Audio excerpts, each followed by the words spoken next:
Ladies and gentlemen, welcome back to another episode of Live from the Ley Line. I'm your host, Cameron Porter. I'm here with Avery Newitt, as always. How you doing, Avery? Good, how are you, bro?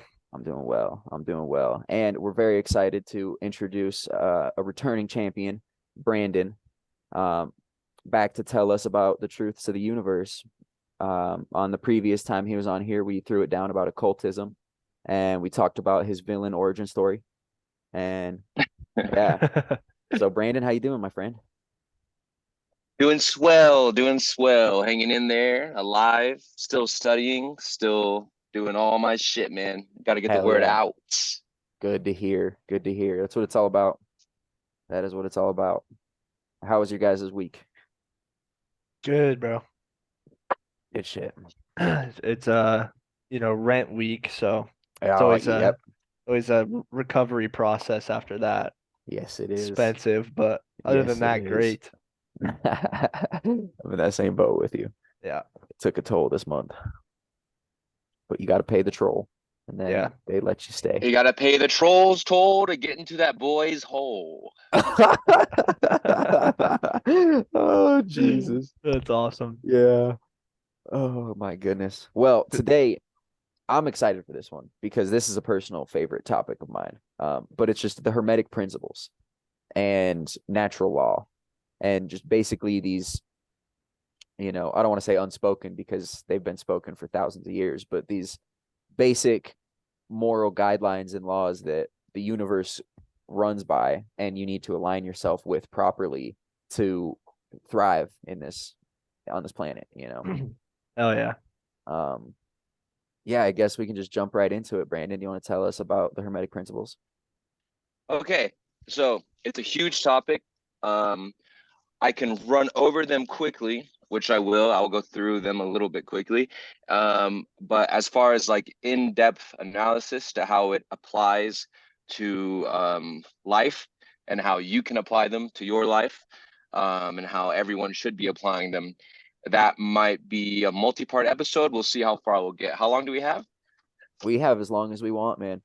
Yeah, we're on the unlimited plan, baby. Okay, well, let me pull up a shot ski. Yes, So there are sir. Cheers. seven. Cheers. There are seven Hermetic principles. These, as you know, we went over my villain origin story, Yeah. and these were the things that ripped me out of that. If it wasn't for that, then I would probably be like a satanic priest talking to you right now from all my interests. And I would probably literally be a priest like in the church right now if it wasn't for these things that ripped me out of joining secret societies pretty much, Yeah. because otherwise um, occultism has become my life. And if it wasn't for these seven principles and like really, really understanding them at a deep level, then like I said, I would probably be a dark occultist talking to you right now because I was in like a really dark place just Yeah. because of my upbringing. Yeah. I completely But understand that. Really quick, for the people at home, occultism doesn't necessarily mean anything bad. I would equate it to something like a gun or a hammer. It's a tool to use. It just means hidden knowledge. That's what occultism is. It's the study of hidden knowledge. And you can use that tool for good or you can use that tool for bad. And we're going to get into it a little bit later when we talk about this principle, but um, like the polarity of things, there has to be the good for there to be the bad, and some people choose to take it's like a Jedi. There's Siths and there's Jedi. You know what I mean? Yeah. And there needs to be those two forces in the force to balance it. But occultism is such an interesting topic because it's all about just essentially energy manipulation, and understanding these principles on a level where you can use them for your benefit. Um, and I yes, guess, it comes from Latin occultare. yeah, Occultare was Latin for hidden. So if yeah, something was occulted, it just means it's hidden. Some people call these principles the Hermetic principles There's arguments over whether what laid them out so clearly, which was a book called The Kabbalion, released in the early 1900s. There is a debate over whether it's actually Hermetic or not.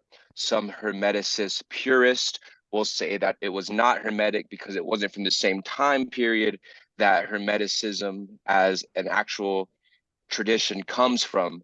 Right. It was suspected to be written by this man. I believe his name was William Atkinson. Wait, let me look it up. That sounds right. But they just have it written down as the three initiates. Yes, because it was like a joint book that these three gentlemen wrote together, and they were these initiates of Hermeticism, and they basically just condensed the Hermetic teachings into this book, the Kabbalion, and then the sequel to this book, the Emerald Tablets. Yes. And, So, sorry. Go ahead. Emerald Tablets were. So we don't have any physical emerald tablets as of now, as a human race. There's talks of them. There's notes, pretty much. There's like fractured notes of some things that all lead back to the emerald tablets, but we don't have any physical emerald tablets now. So it's kind of like a mythified type, like a legend. It's probably But like similar to the Ark of the Covenant or something like that, or the Holy Grail. right. But there's lots of talks of it. All religions seem to talk about the same things that are described in these Hermetic principles that I'm about to outline over the Emerald Tablets. And the Kabbalion, like I said, William Atkinson was suspected to be the author, no longer with us, not alive anymore. William Atkinson was a Hindu student, and he was a Westerner, but he knew a lot about Hinduism, and you can outline a bunch of these same principles. You could trace them back to like Hindu principles, pretty much. And if you do a little bit of like religious study, you'll start to notice that Hinduism is the oldest religion that we really have now, that's as complete as it is. We have Mesopotamian religion, Or ancient but Babylonian shit, that kind right, of god worship, but it's not as but organized, and it's not as like yeah, exactly. We still have all these like huge, very complete texts that were preserved from Hinduism, like the Bhagavatas, I think is what it's called. And Bhagavad Gita. yeah, and many people will tie that back to like ancient UFO type shit, but that's a whole different story for a different day. So Hell yeah. the Emerald Tablets. So the Emerald Tablets, aka the 7 Hermetic Principles from the Kabbalion. The Hermeticists were an ancient group of people. Some people call them mystery tradition Christians. Many people tie them back to Egyptian, but they were really on their own shit, and they outlined these 7 Hermetic Principles, which me personally, once I read the Kabbalion and I started realizing all these principles deeply laid out in the way that they were, I personally, and I've talked to other people that felt the same way, let me know if you feel the same way, that when I was on psychedelics, tripping on psychedelics, these were things that like I realized on psychedelics, but I didn't really have a way to put them into such organized words. Yep. Um, Yeah, it was like and truths that were getting downloaded into you, but like it was just an understanding. You didn't know how to process it and give it to others. It was just packaged for you to like understand from the psychedelic experience. exactly.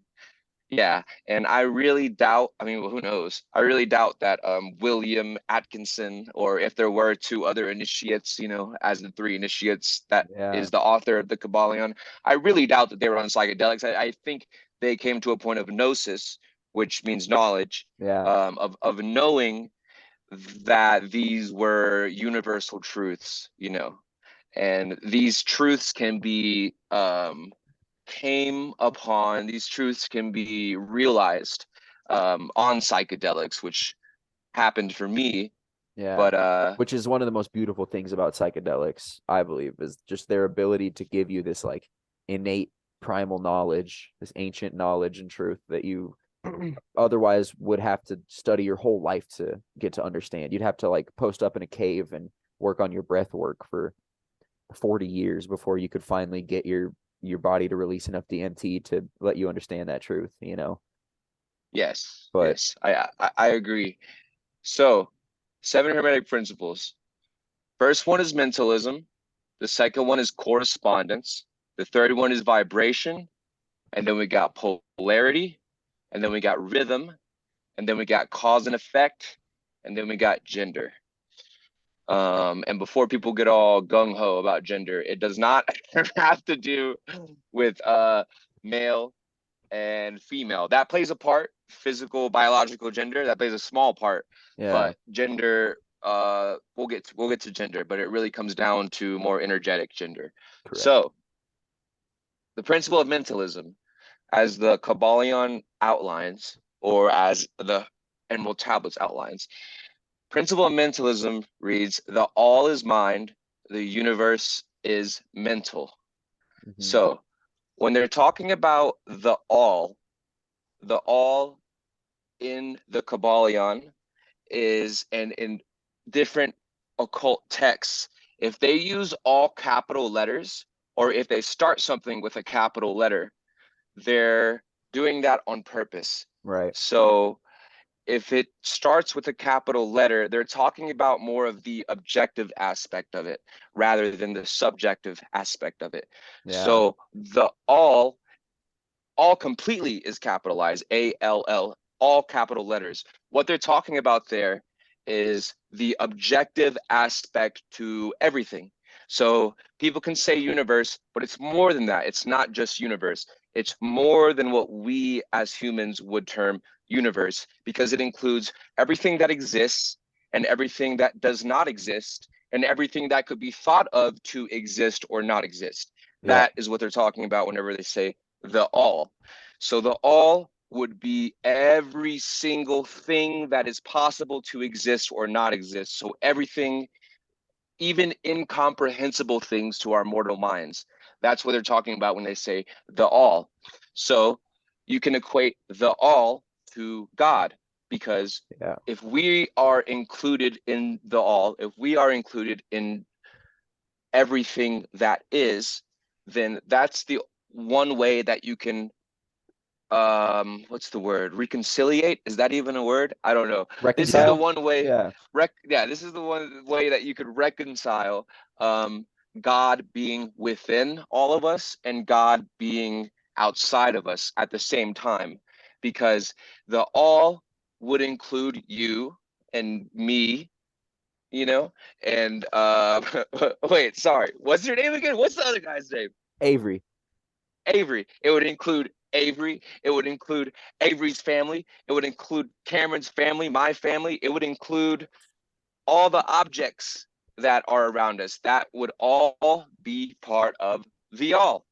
And so if that is true, which it is, then that would mean that every single thing is God. Even a personified external God, you know, outside of things that controls the all, it would include even that. That would be looped into what they're calling the all. Right. And so the all is mind, the all is mental. And so if the all is mental, then you can say, what does that mean? What that means is everything starts in the mental realm.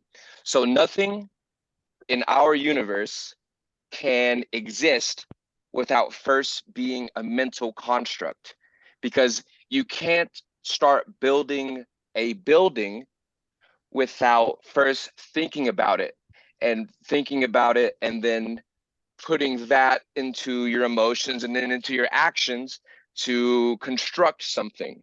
It Which has is to why start in the manifestation mind. is such a real thing. That's like It that's like is. the key part of manifestation is thinking it up and willing it to be. Right, It's right. not that you're making something out of nothing, but you're making a thought a reality. Yep. Yes. And so it follows that the second principle, the principle of correspondence. Principle of correspondence, many people, they don't think that they've heard of it, but they have whenever you say the term as above, so Right. below, as above, as within, so without. It's a cornerstone. All of these are cornerstones of occult traditions. And occult traditions are, whether people believe it or not, are cornerstones of the religions, the exoteric religions. So esoteric means meant for the very few, right? Esoteric. Exoteric, think of an exoskeleton. It's meant for the vast majority of people. Yeah. And so these occult principles all tie into what we would even call exoteric religion.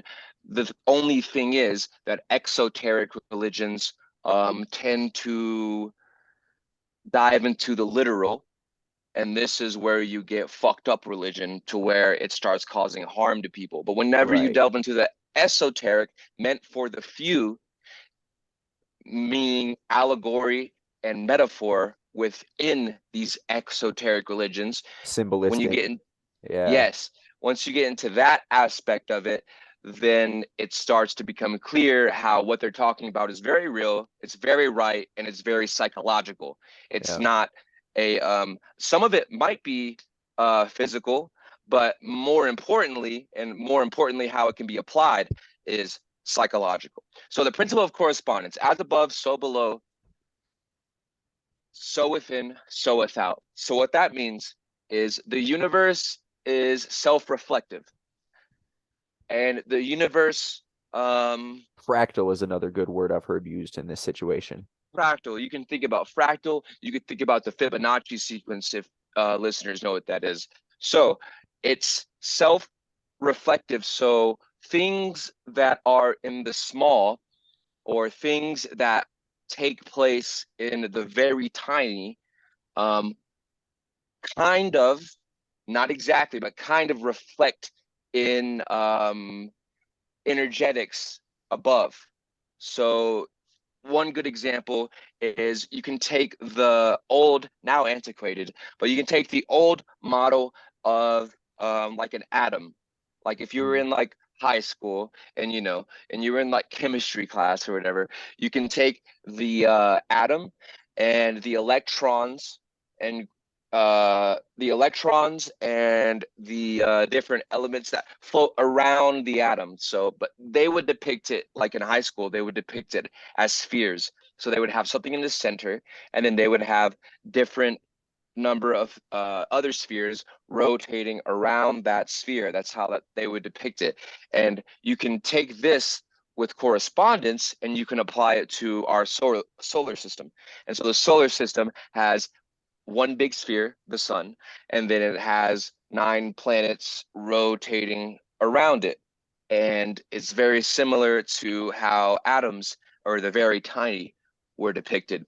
And then you Yeah. can go up from that, and then you would have in our galaxy a center of our galaxy. And then if you were to lump every solar system within our galaxy into spheres, if you were to depict it that way, they would all be rotating around the center of our galaxy, If space and is so real. on and so forth. Yes, and so uh, I'm so sorry. yeah, I don't even know if space is real. I just gotta throw it in there sometimes. that's principle of correspondence. Principle of vibration is self-explanatory. Again, these were outlined in the Kabbalion in the early 1900s. I believe before 1910. I might be wrong on that, but the emerald tablets were said to come from the times of the Egyptians. So the principle of vibration is one of the ones that we're going to see that has already in our current time been laid out in modern like science. Mm-hmm. And so principle of vibration states nothing rests, everything moves, everything vibrates. And Correct. so people know this now. It's common knowledge. People know that everything vibrates. People know that if you were to somehow get a very zoomed in, very tiny image of me or you or the things around us, that it's not really still. It's not really solid. It is tiny particles put together, and they're constantly vibrating. And it's Okay. that resonant frequency that keeps them apart. It's those energy fields based off that frequency that creates all Yes. that space in between everything that creates the illusion of solidity. Yes. And the trippy thing is everyone realizes this, but the principle of vibration, this was outlined before modern science really like figured that out, you know, because Well, if this you're is talking about outlined the way back in Emerald Egypt. tablets, Yeah, well, and yeah, it was passed down. They say it was passed down by Hermes Trismegistus. It was this. They call him Hermes the thrice great. That's what Trismegistus means. It's just a yeah, silly, fancy ass way of saying it. But that man Hermes can also be depicted as Thoth, the like god of knowledge, or the Prometheus character who gave knowledge to man. And it's so cool. This goes into a conversation that me and you have had a lot of times, Avery. And this is some shit that I love getting deep on, but just how all of these different stories are connected. Yep. All of them. And they all have these same characters that play the same role with a different name. Yep. But it's just very interesting that this Thoth character, or this Hermes Trismegistus, is this Prometheus character. And oftentimes Prometheus is also related to the Lucifer, the serpent in the garden, when you the talk light in bringer. relation to the Bible. It's very interesting. I just like Oh, to go yeah. off on tangents like that to just draw the connection for people, because Oh yeah. So interesting. Yeah. And Prometheus, you could even say, you know, he took down the torch from the gods, and that's where you could tie it back to Lucifer, the light bringer. Yep. Hermes Trismegistus, a lot of people, the common consensus now is that Hermes Trismegistus was kind of a combination of Hermes and Thoth. So Thoth being the one, I mean, Horus was also depicted as a bird-headed Yeah. being, but Thoth is the scribe, so the one that would write down the knowledge. And people also tie that into, it's either Roman or Greek, I don't know, but I always think of the Hercules character with wings on his feet, but that Oh, Hermes, yeah. yeah. Yep. So people think it's a combination of Of those those. two. I Yeah. believe it. Well, and so what happened is oh, excuse me. I'm pretty sure that the Romans kind of like co-opted this Thoth character when they came and Cheers. conquered Egypt. Cheers, buddy. Cheers. And so what happens is the Romans came in, the Egyptians already had this Thoth, this Hermes character, and the Romans kind of took that character and added it to their pantheon. It's very interesting. We need to have like a whole little mini series on the different pantheons and how all the gods are all connected. Oh yeah. It's ridiculous. I need a couple months to draft up a spreadsheet, but Right. I would do it. I would do it. All right. So back to the Hermetic Principles. I'm sorry for the tangent. You got to go off the but rails every once in a while. no, it's good. It's good. I like it. I love it. So principle of vibration, self-explanatory at this time. Yeah. Principle of polarity. Everything is dual. Everything has poles. Everything has its pair of opposites. Like and unlike are the same. Opposites are identical in nature, but different in degree. Extremes meet. All truths are but half-truths. All paradoxes may be reconciled. So, principle of polarity embodies the truth that everything is dual. Everything has two poles. Extremes meet. Everything is and isn't at the same time.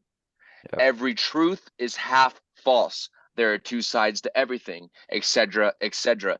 It explains that in everything there are two poles or opposite aspects, and that opposites are really only two extremes of the same thing with many varying degrees between them. To illustrate, heat and cold, although opposites, are really the same thing. The differences consisting merely of degrees of the same thing. Look at your thermometer and you can see and discover where heat terminates and cold begins. There is no such thing as absolute heat or absolute cold. The two terms heat and cold simply indicate varying degrees of the same thing, and that same thing, which manifests as heat and cold, is merely a form, variety, and rate of vibration. Yep. Same thing happens with light and darkness. So light and darkness, there is no absolute light and there is no absolute like darkness. Like we can outline these things in our mind, but they're really just degrees of the same thing. So light going to dark it's degrees of the same thing. You can walk up and then you can get to shade, and then you can get to all these like middle degrees, but they're really two poles of the same thing. Right. And this isn't to say that there is a absolute good or an absolute bad. I'm going to get into that after I outline these principles, because that is a slippery slope that I slipped into, Yeah. and that pretty much ruined my life and gave me hardcore psychedelic PTSD, but also ruined the world. The world is because people are getting it fucked up in their head that there is no absolute good or bad, and they make it up as an individual, which is Correct. false, but we'll get to that. Principle of rhythm is number 5. Everything flows out and in. Everything has its tides. All things rise and fall. The pendulum swing manifests in everything. The measure of the swing to the right is a measure of the swing to the left. Rhythm compensates. So this principle embodies the truth that in everything there's a manifested, measured motion, to and fro, flow and inflow, a swing backward and forward, a pendulum-like movement, a tide, ebb and flow, a high tide and a low tide, between the two poles which exist in accordance to the principle of polarity described a moment ago. There is always an action and a reaction, an advance and a retreat, a rising and a sinking. This is in affairs of the universe, sun, worlds, men, animal, mind, energy, and matter. This law is manifest in the creation and destruction of worlds, in the rise and fall of nations, in the life of all things, and finally in the mental states of man. And it is with this latter that the Hermeticists find the understanding of the principle most important. The Hermeticists have grasped this principle, finding it universal application, and have also discovered certain means to overcome its effects in themselves by the use of the appropriate formulas and methods. They apply the mental law of neutralization. They cannot annul the principle or cause it to cease its operation, but they have learned how to escape its effects upon themselves to a certain degree, depending upon the mastery of the principle. That, what they're talking about there, goes into deep ceremonial magic occult stuff that is a whole episode in and of itself. But to make things easy and succinct, we'll say the principle of rhythm heavily ties in to the principle of polarity and vibration, right? Yeah. So all these build on top of each other. So you have the vibration, you have mentalism, you have vibration, you have polarity, you have rhythm. They all build on top of each other. Number 6, the principle of cause and effect. Every cause has its effect. Every effect has its cause. Everything happens according to law, capital L. Chance is but a name for law not recognized. There are many planes of causation, but nothing escapes the law. You can already see how this principle is starting to tie into vibration and polarity. And furthermore, you can already see, if you really think about it, pun intended, to the principle of mentalism. Principle of gender. Gender is in everything. Everything has its masculine You and heard that right, feminine folks. principles. Gender's a hermetic principle. Gender manifests on all planes. So I'm just going to read what this paragraph says. The principle embodies the truth that there is gender manifested in everything, the masculine and feminine principles ever at work. This is true not only of the physical plane, but of the mental and even the spiritual planes. And On the really quick, physical just to stop plane, you for a second, I'm sorry.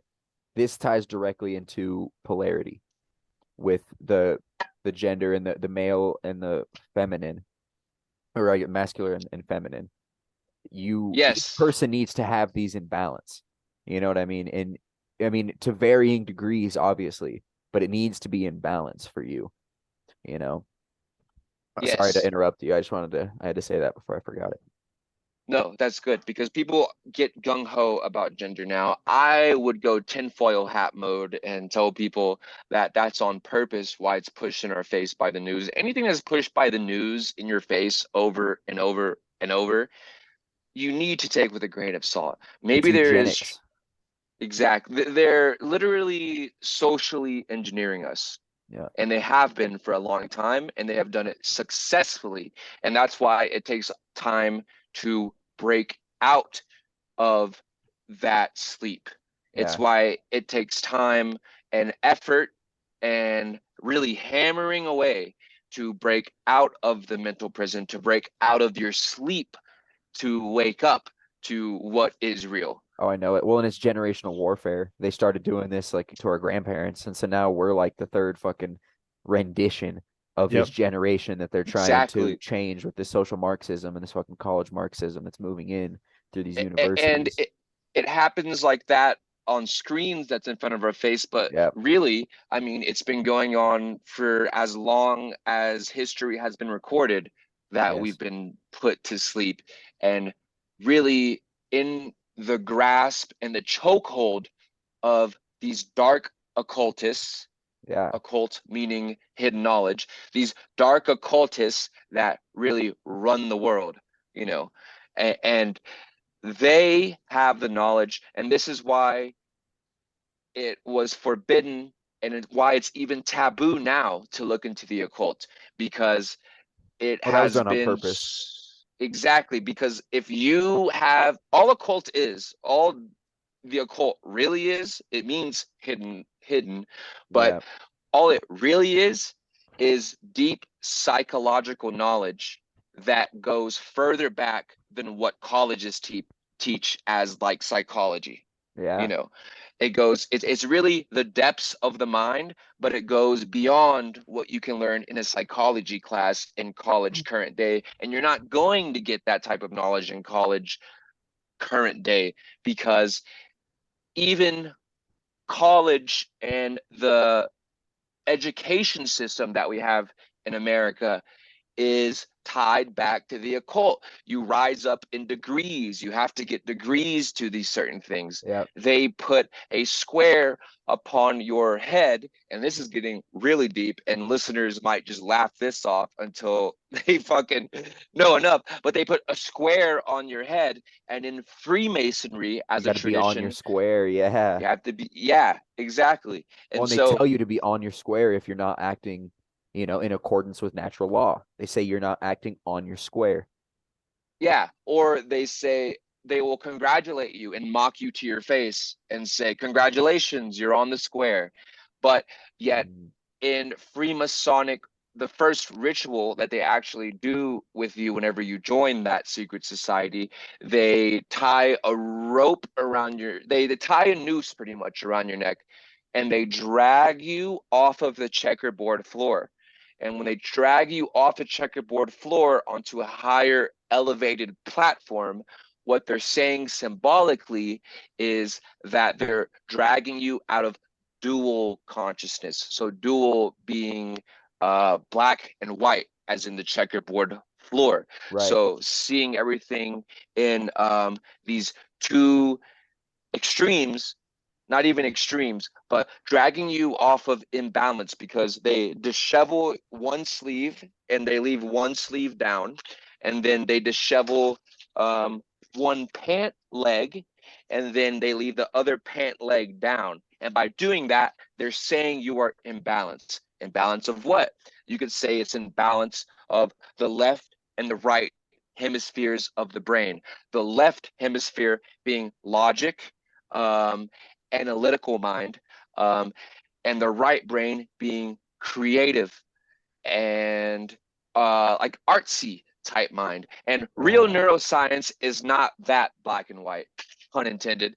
But real neuroscience is, it gets more complicated than that, but you could say truthfully, in general, even with real neuroscience, in general, this holds true, that there is a left side of the brain and a right side of the brain, and the majority of the aspects of both of those hold certain capabilities, Yeah. meaning analytical, logic, and then like the artsy side of the brain that can create stuff.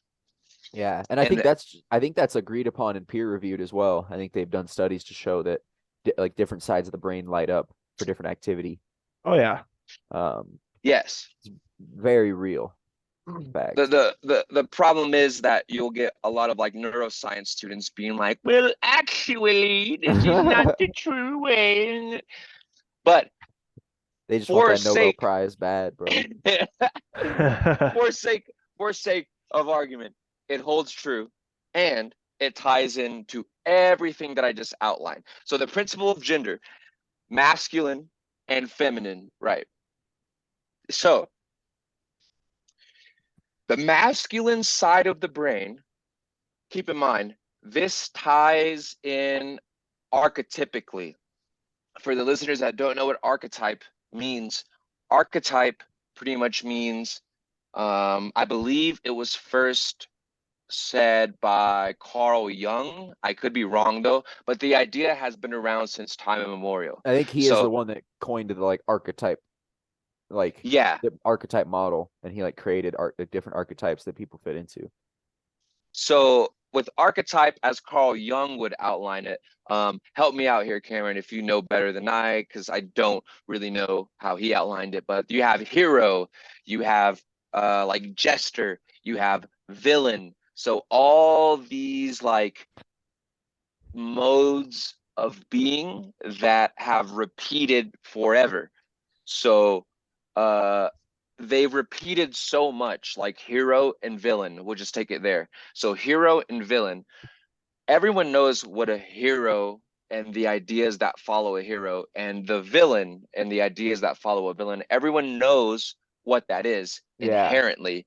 So this is where you start to get to the mode of archetype, because it's inherent. It's inherent to people, whether they were raised inside of a forest without any access to books or media. These archetypes hold true in their mind. They get the idea. Why? Because it has repeated over and over and over so much throughout humanity that it starts to make an archetype in the mind. And people, this is where you'll lose people, because people will say, it doesn't continue like that. You know, you have to have physical experience with these types of things for it to continue generationally. The archetype blows that out of the water. So the archetype states that it is inherent to us as human beings. It's inherent to us with mental, human, mortal minds. And so it keeps going whether you're exposed to it or not, you know. Right. And then it archetype, you can start tying into an easy way to look at it is shapes. So if you look at an equilateral triangle in the human's mind, whether they're exposed to that concept or not, in the human's mind, they're going to see that as an equilateral triangle that's ties into three, because it has 3 points equilaterally. And if another easier way to even look at it is a square. So you can look at a rudimentary two-dimensional square, and you can tie that into foundation, you know. Yeah. And this is why numerology even takes the number 4 and they tie it into foundation, right? Right. But aside from that, take an equilateral square, and those look like blocks. That's what we call blocks. If you extend it onto the three-dimensional plane, then you have cubes. But these things are blocks or building blocks. So the building blocks can stack on top of each other and hold itself together without falling over, unlike other shapes. And so that's why it's said to be archetypally, Archetypically. archetypally, I don't, archetypically I don't know. foundation. So it's so it's said to be foundation. And so where the fuck am I going with this? The principle of gender, male and female, right? So male would be the left side of the brain. If you want to tie this into human brains, then male would be the left side of the brain. It's generally more analytical. It's generally more logical. The right side of the brain, or the female side of the brain, is more artistic, right? Yep. And you can even tie this into, instead of left and right, if you want to switch it around and go this way, then you could say that the consciousness and the subconsciousness play into Right. this. So the conscious mind, which isn't brain, it goes beyond brain. Again, you're going to lose people if you start talking like that, but they don't know about modern quantum science. But Right. the conscious brain is male in way that it directs outward. We're very aware of it. It's really in your face, and you use the conscious mind to think every day. That little voice in your head that usually goes off, that little internal monologue, is usually going to be the conscious mind. And so the subconscious mind is going to be the feminine principle, because the feminine needs to take things in. It's not easily as seen. It is the yin to the yang, the Right. yang being the conscious mind. And so the yin, or that darkness in the back of your head, that it's not a bad thing. It is, it regulates your heartbeat. Yep. It regulates your breathing. It regulates like your I mean, I guess the heart rate regulates your blood pressure, but like all these things that you're not consciously thinking of. You're not sitting there and going, my heart beats now, my heart needs to beat now, my heart needs to beat. Right. Yeah, this is the subconscious mind, again, beyond brain, mind taking over. And this is a very important part. It's beyond brain, because we need to get to a point to where collectively or correspondingly, that people start to see this more as an objective, full figure, rather than just going on in an individual's head and an individual's head, because all these individual heads have subconscious. And ceremonial magic can, even all these occult traditions, all of them teach you that your subconscious is the most important aspect of this, because you need to penetrate with the male principle of consciousness. You need to penetrate into the female subconscious, and by driving that into the subconscious female aspect, your subconscious branches out into the collective consciousness, or the all, going back to mentalism. And from the all, not just not just your mental aspect, from the all, things will manifest down into physical reality. And that's the most key component of how magic works, of how praying works, of how all these religions work. Because, and all these miracles happen, these miracles. It's literally, it is a science, and conscience you can even take. You have to use your conscience, because conscience is a science. I believe conscience is Latin for consciere. I could be wrong on that, but ciere just meant to know.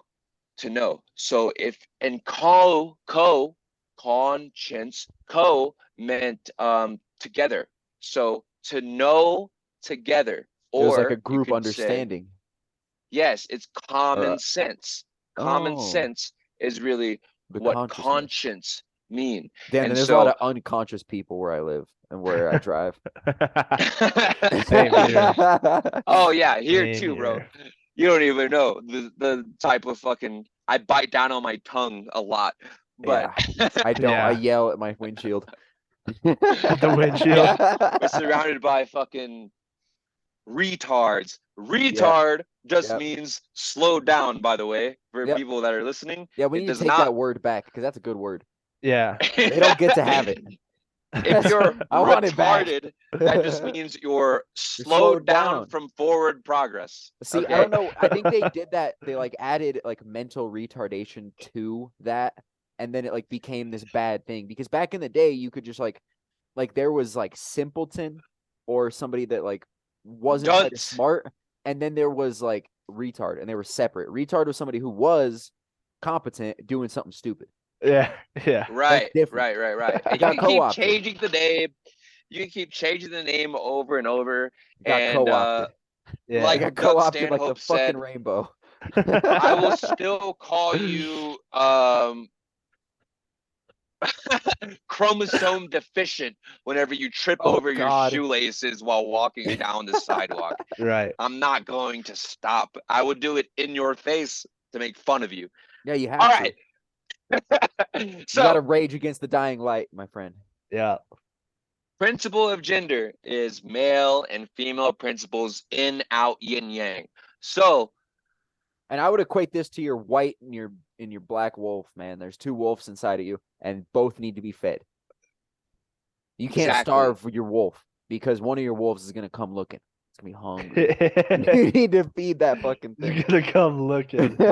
so the question becomes, if these 7 principles are the core of all occult traditions, or what they would even teach you once you get to a certain degree, right? Once you get to a certain level, then why is it important and why does it matter? The reason that it matters, and the reason that it's all that really matters fundamentally and archetypally, is that it is almost like the archetype of the all. So I described the all earlier. It is the underlying foundation for what everything comes out of. So these things are objective. They're not subjective. Subjective meaning it only applies to you. Objective meaning it applies to everything. They are objective principles. They're universal principles. Right. And And because of everything is that, bound to these principles.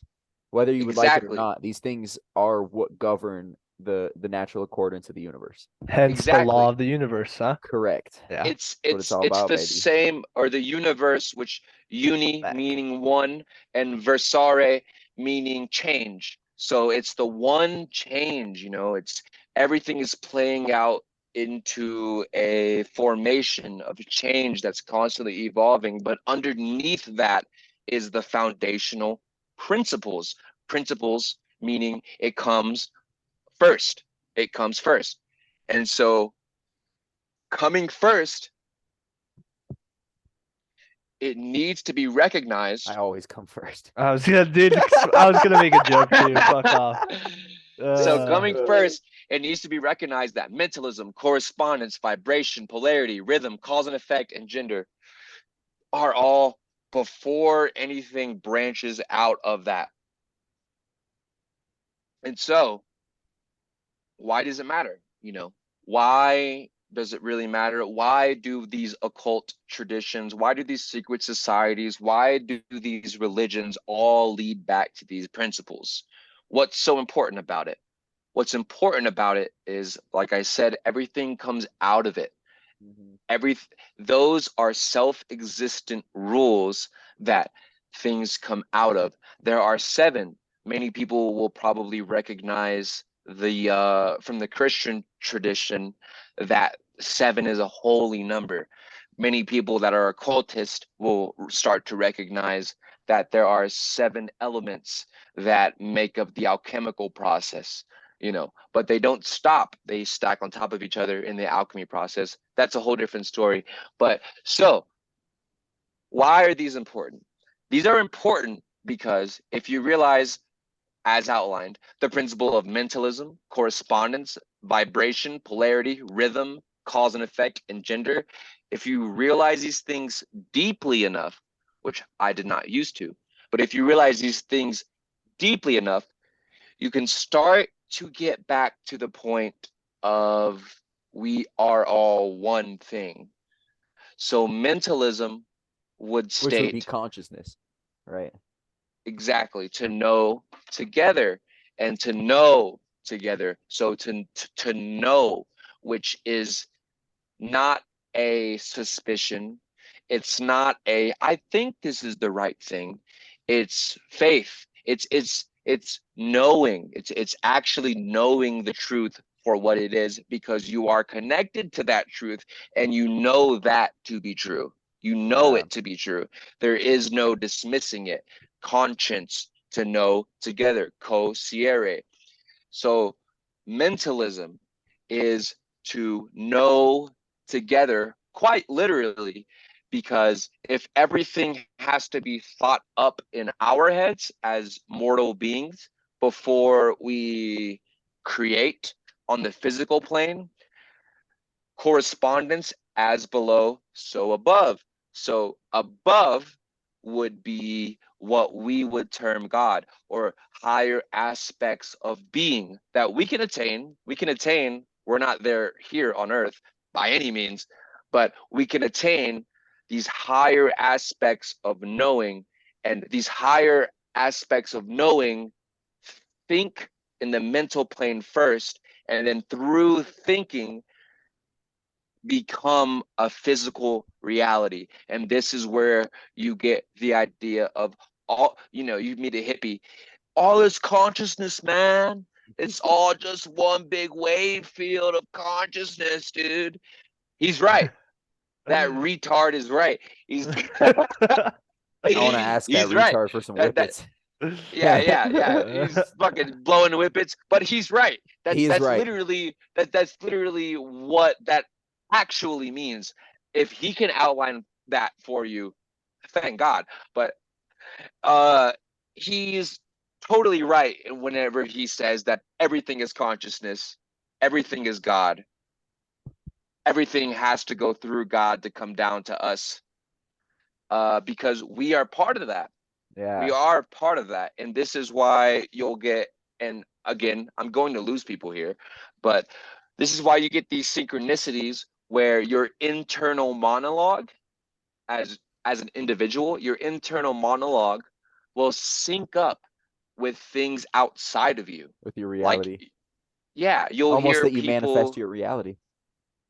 Yeah, you'll hear people having a conversation, and it can get so, I've had this happen, it can get so precise that your internal monologue will, you'll be saying a word, like I'll say the word in my head, and then outside of myself, the people that I don't even know will say word at the same time. That happens when I'm listening to songs all the time. I'll be having a conversation, I'll say something, and then right after I say it, and it's never like the word "the." It's not like stupid, simple words that could be replicated. I'll be like, something refrigerator, and something's freezing, and then the music will be like freezing.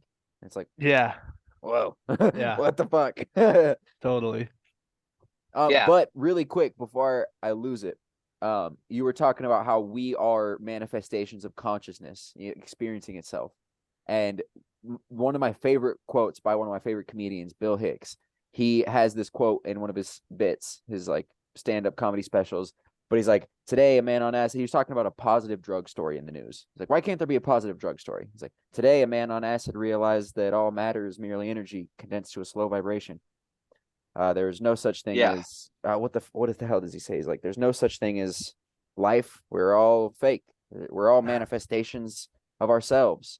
Here's Tom with the weather, and just like rolls it right over. But it's like, it's such an incredible thing that he says, and he says it so quickly and just like hits you with it. And you're like, whoa, I fucking, especially doing acid, I've thought that before. Right. So it's today a young man on acid realized that all matter is merely energy condensed to a slow vibration, that we are all one consciousness experiencing itself subjectively. There is no such thing as death. Life is only a dream, and we are the imagination of ourselves. Yes. Here's Tom with the weather. Fucking love that. Yeah. We are the I've seen that. imagination of ourselves. Yeah. Jeez. Great quote. I love Bill Hicks. Yeah, Bill Hicks is the man. I wish he could have lived longer. That would have been sick. How long are we running now? What time is it? 6:45. What time did we start? Like, it's like an hour ago. Okay. Give or take. I So, haven't been keeping track. so these, I've outlined all the Hermetic principles. When I first read the Kabbalion, and whenever I read them, I had trouble personally thinking about these are so important, but how do I apply them? Right. You know, and how does this tie into like the world around me? You know, or is it just like a philosophy? And so I would like now for you or Avery to maybe ask me some questions about it, and I will give you some clarification on how these tie into our everyday world. Go Yeah. ahead. Avery, I want to hear your thoughts on this shit. I want to hear your Um, questions. Let's see here. Because I So, know this probably sounds, woo-woo for you. well, no, not at I'm all. sure. Not at No? all. No, Cool, not man. at all. Cool. Obviously, it's very real. These are all Yeah. things that you can actively see and feel, and I think that's why I like calling them laws because they're just laws. They're real. Right. As for questions, which one does rhythm tie into again? I know they all stack, but you said that rhythm directly ties in with Vibration. vibration. Vibration Oh, I no, like polarity. that. Polarity. I think that's what you. and polarity. Yeah, but Both. I remember the conversation. I think you were talking So, about like an rhythm. interesting takeaway I had from that was I think it's kind of cool how your vibration, I bet you rhythm is tied in to make people unique because I Yeah. would say that everyone has their own rhythm. Oh, I love that. I think that was just kind of a takeaway I had earlier.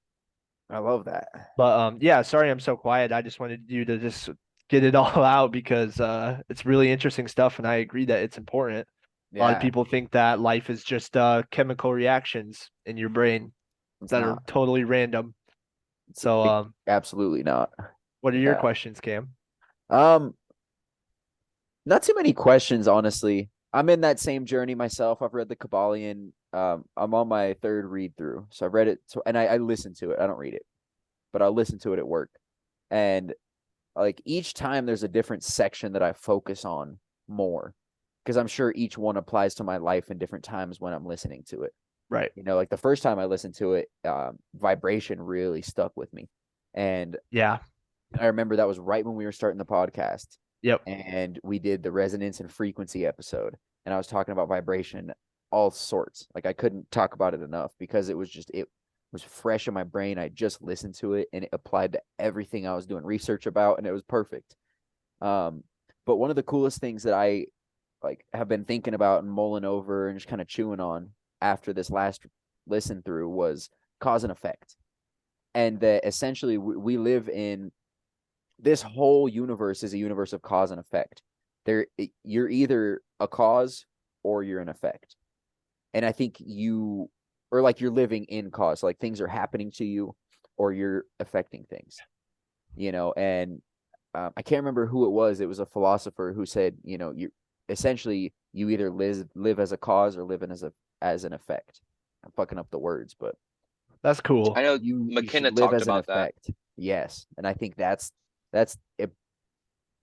Fucking sparked me up, dude. Put a fire in my butt. I was like, ooh, I want to live as an effect on the world. Shit.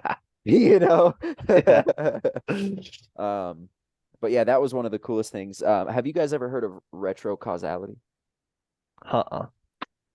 So it's essentially the notion that the future can dictate what the past is based on things that are happening in the past that are going to affect things in the future. And it's this weird, almost this like, temporal tie that we have.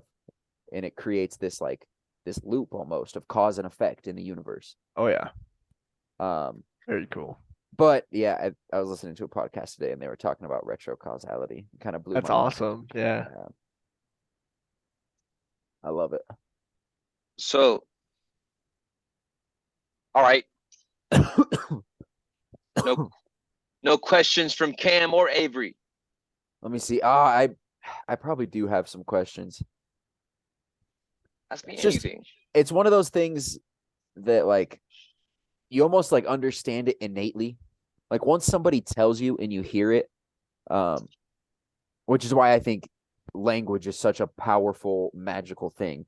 Is it's all oral tradition, and you pass it from person to person by telling them, essentially. Right. That's all it is. And that, like, a book can just tell you by reading it, you know. But you essentially gain this knowledge by hearing other people listen. And it's something that, like we were talking about with the psychedelics, they can give you this knowledge. I think it's a knowledge that in our subconscious mind already exists, and it's already there in that vacuum. You were equating it to the female energy in that womb of your fucking of your subconscious mind. There's little eggs of understanding, and they just need to be inseminated with the subconscious, like, reading of it or the hearing of it, and then it fucking gets deep into your subconscious and it gestates into this understanding.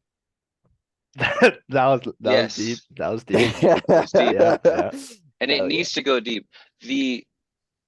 So the whole reason I bring all of this up, the whole reason that I pay such importance to the Hermetic principles, the natural law principles, the universal 7 principles that are at the core of all occult traditions and religions, because Yeah. occult traditions made up religions. And even science. I would argue that Newton's laws of thermodynamics, all of them can be tied into the Hermetic principles. Exactly. Yeah. And so the reason it matters is because we need, all of us, every human being needs to get to a place of understanding the difference between objective right and objective wrong, not subjective.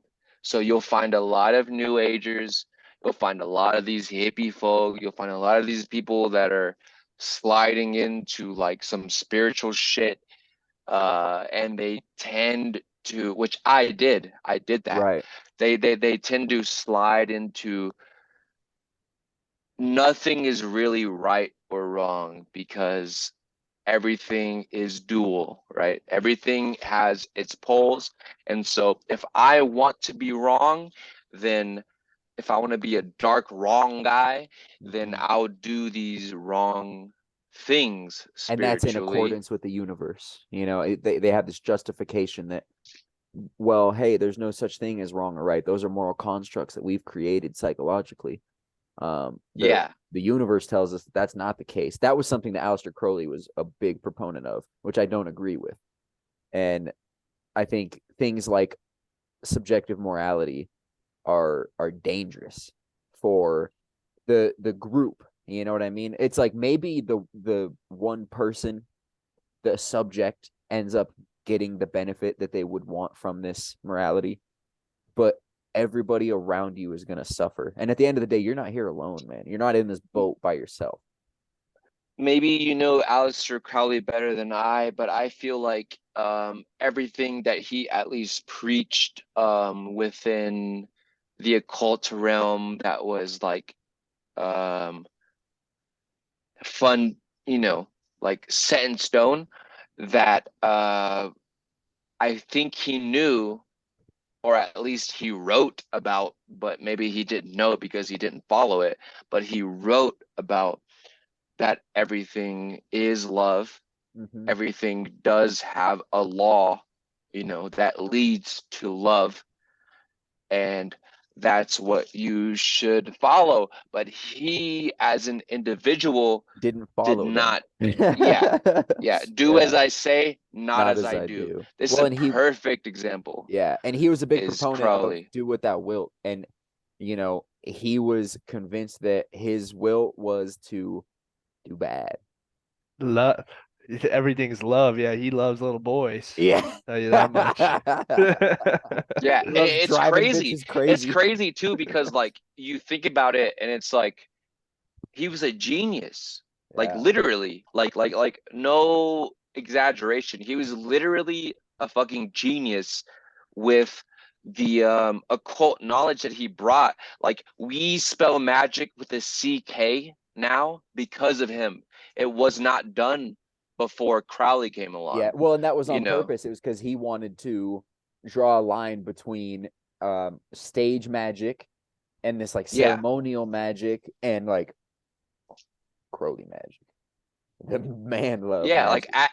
like actual. Yeah, no, he was brilliant. He was such a smart person, but like it's literally it is literally the best case of do as I say, not as I do that you Right. can find, you know, because yeah, Well, because that he was that dude probably was on a mission. fucking I yeah. think I think I he was mean, on a mission to change consciousness. He was here to bring on the Aeon of Horus, this new age of understanding and scientific revelation and hedonism.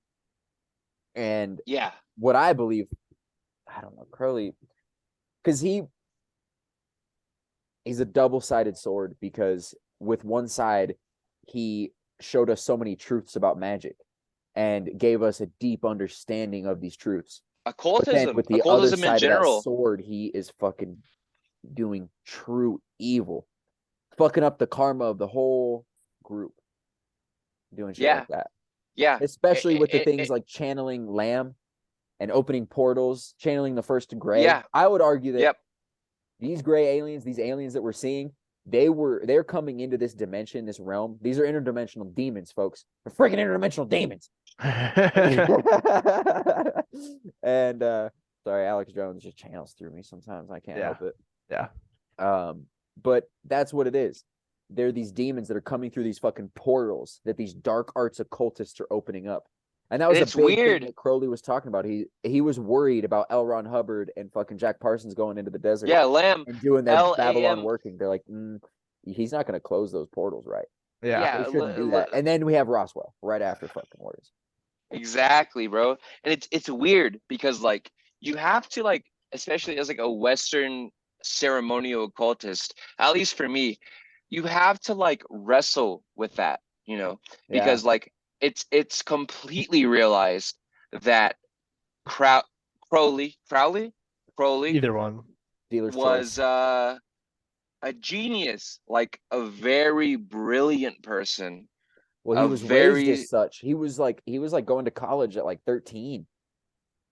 yeah, and it's like you have to wrestle with the fact that like he did so much for Western ceremonial occultism, and Western ceremonial occultism will lead you to the truths of the religions, right? Like he did Yeah. so much for it.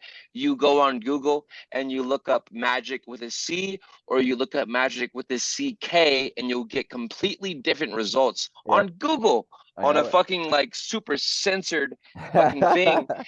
And then Well, it's because everything with magic is tied to the occult. You probably type in magic and you're probably going to get David Blaine, Chris Angel, and fucking some fat nerd playing Magic the Gathering. Right. yeah, I'm saying, um, so interesting. Aleister Crowley, he's such a character. You He, still have your cards, Cam? oh yeah, come on. Yeah, you got it. Yeah, yeah. Come on. we'll do a whole episode on him one day, dude. But okay, so the whole reason I outlined these 7 Hermetic principles, I know we're probably going over an hour at this point, but I want you guys to ask me questions that direct towards how is this practical and how does this play a real life type situation? Like why? All right, so I've got one question, and they talk about this in the Kabbalion. And after I ask the question, I'm gonna go pee and just tell the listeners. But I want you to tell me about how the masters can use rhythm to their benefit. You understand what I'm saying? Like people that And truly not get understand the the pendulum law of swing? rhythm, correct, and how they can play through the low swing and capitalize for the high swing. Talk about that, and I'm gonna piss. All right, he's going to piss. Yeah, yeah. So I'll answer his question, Avery, since you're Yeah. here. Yep. So I can't tell you for sure if this is right, but the way that they swing above the pendulum, if I had to guess, and I'm not there because I do ceremonial magic, I do all these like weird practices, but if I had to guess, it would be either some ceremonial magic aspect or it would be complete presentness. So if you are so present that you don't see anything but what is in your immediate environment, and you feel the weight on your body and you feel the sounds that are coming from around you, then whenever you do something magically so-called wrong, then you are so present that, because your thoughts create the magic, you won't be affected by a bad outcome because you're just so there. That's what I would guess. Yeah. Yeah. And I love that. That's a beautiful understanding. The way I was reading it as well is it's knowing that these times, these low times are inevitable. They're coming. Regardless of how well you do, these low times happen and it's part of the cyclical nature of the universe. This is what it's all about. Is we go in these cycles. And so if you can learn when this cycle is going to be and you can prepare, you fucking squirrel up, baby, and you start putting nuts in the tree.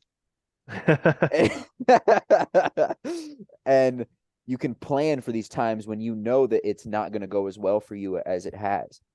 In whatever case it may be, I use the financial aspect, but emotional, things with your family, maybe even just mental. I think mental health fits into this like cycle because not that I have any mental, like, I mean, it's probably what a mentally ill person would say. I don't have any mental ill, I don't think I would have any like diagnosable things. Like, I don't think I need to like go into any therapy, but there's definitely times where you get a little low and you feel bad. And it's just hard to like, find motivation. It's hard to find something happy to talk about, but then you push through those times and then you have incredibly happy times. And I think the pendulum, like they talk about in the Kabbalion, the pendulum swings equal. So as bad of a time you're having, you're going to have an equally good time. Facts. Yeah. I love the law of rhythm. That was the second one that fucking stood out big to me. So the thing that I want to get out before the episode is over is there is a very real difference and there is a very real truth from objective morality and subjective morality. Yeah. You will find all these spiritual people, all these witchy people that claim falsely that subjective morality is the thing, it's the real thing. And they're wrong. They're Correct. really wrong about that. But honestly, it's just a narcissistic notion at the end of the day, thinking that only subjective morality. And for the folks at home, anybody getting confused about subjective and objective, just remember back to third grade, okay? And we were building the sentence structures. The subject of the sentence is the name, right? That's the you. You would be a subject. The object is whatever is being acted on. That's the external. And so that's how you can distinguish between the two. Subjective is personal. Objective is not personal. External. And things like morality, they are not subjective. They are objective. You can have your own opinions. You can have your own little guidelines as to what morality is in your subjective mind. But objectively, it is a real thing of right versus wrong. And right versus wrong can tie back into the polarity, because many people will say if everything is a pole, then who's to say what's right or wrong? Right. But that may be true of who's to say what's right or wrong, but it's like, what do you want to actually feed into to create the physical reality of this world? Would you rather tie into the positive pole and rhythm of this is a good thing to do right now? Or Right. would you rather tie into the negative pole, which is what esoteric Satanists are trapped in, of It's a yeah, we're hedonistic gonna do lifestyle. wrong. Yeah, we're gonna do wrong, and we're going to rape these kids, and we're gonna kidnap them, and we're Yeah. gonna send them out. It's like, which one really makes more sense to you? Well, You and know? at the end of the day, that's why it goes back to these archetypes and this hero's journey that we talk about. And in the hero's journey, there's the option to become a villain. Yeah. So And it's like, you got to make that which one decision. do you want to pick? It's like, which one seems more comfortable? Yeah. You know? And you know what Do you sucks? want? You know what sucks a lot? Sorry to interrupt you, but No, go ahead. villains are so much cooler than heroes. Can we be honest? Can we shoot Yeah, straight? they got the red and black. They got the Fuck yeah, they Mars do. and But blue's a Saturn. good color. Blue's a good color. I'm not gonna lie. I could be a Jedi, bro. Rock that fucking a little blue, baby. Shit. Oh, no way. I love But it. no, can you hear me? Yep. The reason that the world is fucked up is literally because people don't realize objective good from objective bad. That's literally why everything is fucked up. Everything is fucked up because they literally don't realize like good from bad. And Yeah. because it's common sense, it's conscience. People literally don't have enough conscience or knowing togetherness of good from bad. And because they don't have conscience, then that's why everything is just so fucked up. Everything is just so hindered and retarded and Yep. retarded. Everything is just Oh, like good word. retarded, you know? Everything is just like held back from the progress that it could be. And Everything I could. think that's all on purpose. If I'm being It honest, I is. think it's a It concerted is. effort to do that to us. And everything that I'm talking about is known by the people that run this world. The people that run this world know every single occult topic that I'm talking about. They know all of it. They were raised into it, but they don't have conscience. They don't know together. That's why they're separated from us. That's why they don't have the capability within their head to make this place a better place. They would rather rule in hell than to coexist on heaven on earth. Yep. Yeah. And I completely agree. In a tangent from what you just said, talking about in the Christian faith and the teachings of the Bible, what they talk about is essentially separating yourself from God by having this bargain with the devil, having this agreement, you know, and not accepting Jesus into your heart. I think that's what these people are doing. And I'm not trying to get any preachy because I don't even subscribe to that kind of thing, but I've been doing a lot of research about it. And I mean, from all the different things that I've researched, it has a lot of truth in it.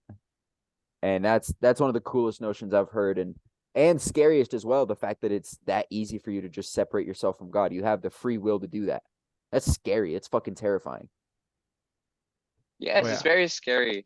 And it's like that type of understanding, it's sad. It really is sad that like that's a intelligent position to take, you know. Yeah. That it's like people that talk as to what I was just saying, people that talk that way in anyone's head, in anyone's head, awake or asleep, both positions are like, oh, can you still hear me? Yep.